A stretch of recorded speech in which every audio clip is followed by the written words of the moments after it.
ఆనాటి రాజకీయం ఏముందో మనకు తెలియదు. అప్పుడు గురించి ఎందుకు, ఇప్పుడు ఈ రోజు గురించి ఏమో మాట్లాడదాం మనము. గత 10 సంవత్సరాలు అంటే తెలంగాణ రాష్ట్రం వచ్చినాక నుంచే కదా రాజకీయాలకు మన దగ్గర ప్రామాణికము. మాట్లాడదాం రండి. ఎందుకు 34% ఉన్నటువంటి రిజర్వేషన్ ని మీరు 22% తేవాల్సినటువంటి అవసరం ఏమొచ్చింది? ఎవరైనా సరే పెంచడానికి అంటే ఎవరి విధానాన్నైనా పెంచడానికి చూసుకుంటారు కానీ తగ్గించడానికి చూసుకుంటారా? కిందక విక్రమ్ గారు చెప్పారు కదా ఎందుకు తగ్గించాల్సి వచ్చింది అనేది. ఎందుకు తగ్గించాల్సి వాళ్ళు వివరణ ఇచ్చిండ్రు, దాన్ని నేను కాదంటలేను. తగ్గించారు. నేనేమంటున్నా, మీకు బిలియన్ ఎక్కువ తగ్గనే తగ్గకపోతున్నాయి. 2014 బీఆర్ఎస్ పార్టీకి వచ్చిన సీట్లు ఎన్ని మేడం? 64-60 సంథింగ్. దాన్ని వీళ్ళు వచ్చే ఎన్నికల్లో మనము 80కి పైగా తెచ్చుకోవాలనుకున్నారు కదా.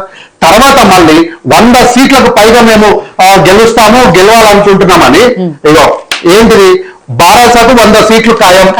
కల్వకుర్తిలో తారక రామారావు ఎందుకు మీరు 64 వచ్చినప్పుడు మాకు 64 వద్దు 46 తెచ్చుకుందామని ఎందుకు కిందికి దిగలే?